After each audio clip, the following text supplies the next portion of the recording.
दुनिया की तारीख का सबसे बड़ा दिन।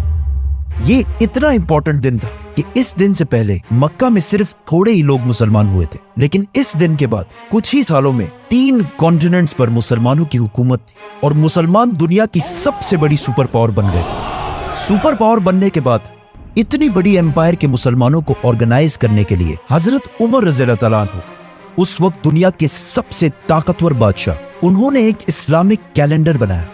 लेकिन अब मसला ये था कि इस कैलेंडर का पहला दिन कौन सा रखा जाए, तो उन्होंने उस दिन को चुना जिस पर इस्लाम का सबसे बड़ा इंपैक्ट है, हिजरत। क्योंकि इस दिन के बाद इस्लाम की तारीख, एंड नॉट ओनली इस्लाम, पूरी दुनिया की तारीख हमेशा के लिए बदल गई।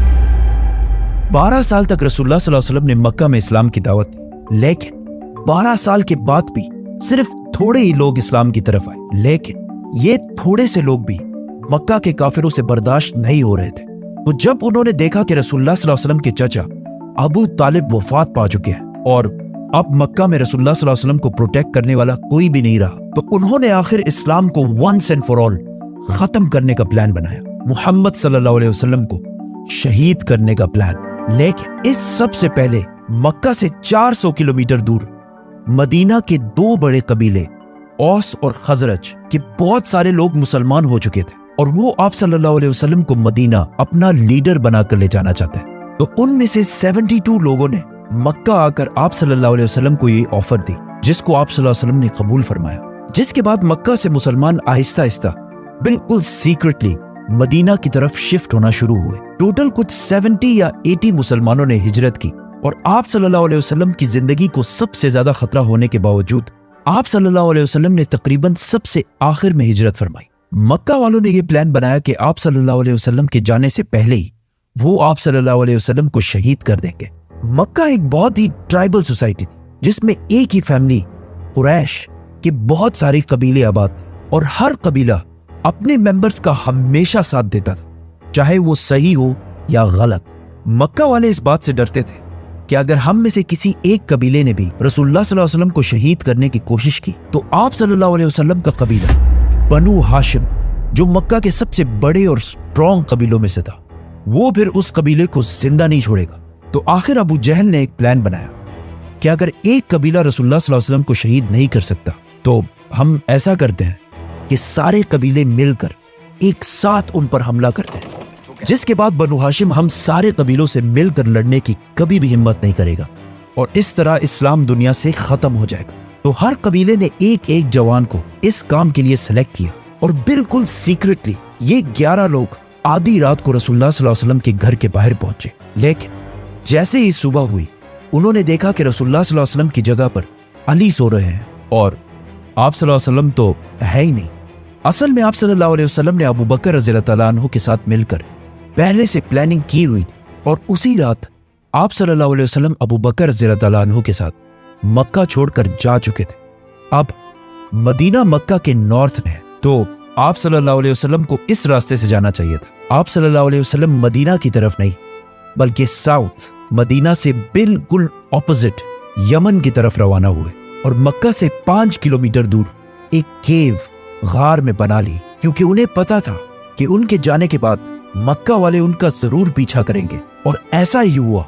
अगले ही दिन अबू सुफियान और अबू जहल ने मक्का में ऐलान किया कि जो भी मुहम्मद और अबू बकर को जिंदा या लेकर आएगा उसे 100 ऊंट का इनाम दिया जाएगा और अगर इन 100 ऊंटों को आज के रेट में देखा जाए तो ये 1 या 2 करोड़ रुपए बनते हैं, जिसकी वजह से मक्का से बहुत सारे लोग मदीना के रास्ते पर आप सल्लल्लाहु अलैहि वसल्लम को तलाश करने लगे। लेकिन जब मदीना के रास्ते पर वो नहीं मिले तो उन्होंने दूसरे साइड्स में भी देखना शुरू किया और एक ग्रुप तो रसूलुल्लाह सल्लल्लाहु अलैहि वसल्लम के गार तक भी पहुंचा और बहुत करीब आकर भी वो उन्हें देख नहीं सके और वहां से वापस चले गए। मक्का में अबू जहल और बाकियों ने मिलकर हजरत अली रज़ियल्लाहु ताला अन्हु को बहुत मारा, लेकिन उन्होंने आप सल्लल्लाहु अलैहि वसल्लम की लोकेशन के बारे में कुछ भी नहीं बताया। फिर वो सीधा अबू बकर रज़ियल्लाहु ताला अन्हु के घर पहुंचे और उन्होंने उनकी बेटी अस्मा से पूछा, लेकिन उन्होंने कुछ भी नहीं बताया। तो अबू जहल ने उनके मुंह पर जोर से थप्पड़ मारा। हजरत अस्मा इस सब के बावजूद भी 3 दिन तक मक्का वालों से छुपकर गारे सूर में आप सल्लल्लाहु अलैहि वसल्लम और अबू बकर रज़ियल्लाहु ताला अन्हु तक खाना पहुंचाती रही। आखिर 3 दिन के बाद आप सल्लल्लाहु अलैहि वसल्लम गारे सूर से रवाना हुए। अबू बकर रज़ियल्लाहु तआला अन्हु ने पहले से ही एक आदमी से डील कर रखी थी और उसे अपने 2 बेस्ट ऊंट भी दिए थे कि 3 दिन के बाद हमसे आकर इस गार में मिलना और अपने साथ ये 2 ऊंट भी लाना। अब इस आदमी को चूज करना बहुत ही मुश्किल काम था, क्योंकि अगर ये भी 2 करोड़ इनाम की लालच में आकर आप सल्लल्लाहु अलैहि वसल्लम को धोखा दे देता तो इस इतने इंपॉर्टेंट काम के लिए उन्होंने अब्दुल्ला बिन उरैकत को चूज किया, जो खुद उस वक्त मुसलमान भी नहीं थे, लेकिन उनके पास एक खास स्किल था। उनको अरब के बहुत सारे सीक्रेट रास्तों का पता था जिस पर बाकी अरब कभी भी नहीं जाते थे, और आप सल्लल्लाहु अलैहि वसल्लम को एक ऐसे ही आदमी की जरूरत थी, क्योंकि उस वक्त पूरा अरब आप सल्लल्लाहु अलैहि वसल्लम को ढूंढ रहा था। तो आप सल्लल्लाहु अलैहि वसल्लम ने इतने इंपॉर्टेंट मिशन के लिए मुसलमान होने पर नहीं बल्कि मेरिट की बेस पर अब्दुल्ला बिन उरैकत को चूज किया। जैसे ही अब्दुल्ला बिन उरैकत वो ऊंट लेकर पहुंचे तो आप सल्लल्लाहु अलैहि वसल्लम ने अबू बकर रज़ियल्लाहु तआला अन्हु से कहा कि मैं सिर्फ एक शर्त में इस ऊंट पर बैठूंगा कि मैं इसकी पूरी पेमेंट तुम्हें अदा कर दूं।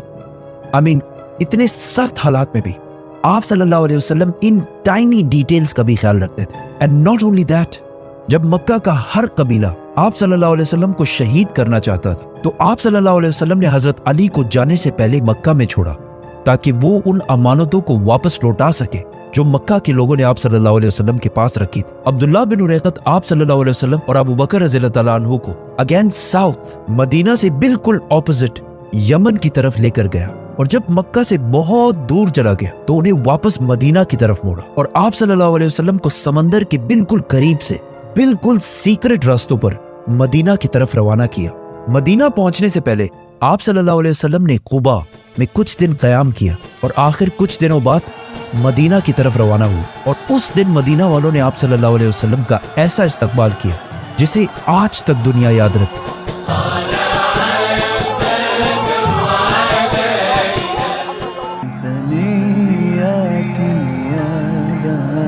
وجب الشكر علينا ما دعا لله داع। आप सल्लल्लाहु अलैहि वसल्लम मक्का से बिल्कुल सीक्रेटली निकले थे, लेकिन जैसे ही वो मदीना के करीब पहुंचे मदीना वालों ने उनका इस्तकबाल बिल्कुल एक बादशाह और लीडर की तरह किया। मदीना में हर एक की ख्वाहिश थी कि आप सल्लल्लाहु अलैहि वसल्लम उनके घर में रहे, लेकिन आप सल्लल्लाहु अलैहि वसल्लम ने यह फैसला अपने ऊंट को करने दिया कि जहां भी आप सल्लल्लाहु अलैहि वसल्लम का ऊंट बैठेगा वही आप सल्लल्लाहु अलैहि वसल्लम रहेंगे। इस तरह मदीना में किसी का भी दिल नहीं दुखेगा। उसी के पास मस्जिद नबवी भी बनाई गई। मदीना वालों के इसी डिसीजन की वजह से मदीना अरब की एक आम सिटी से कुछ ही सालों बाद दुनिया की सबसे स्ट्रॉन्ग सिटी बन गई, और यहीं से दुनिया के 3 कॉन्टिनेंट्स के फैसले होने लगे। और आज तक मदीना के अंसार की ये कुर्बानी मुसलमान कभी भी नहीं भूले।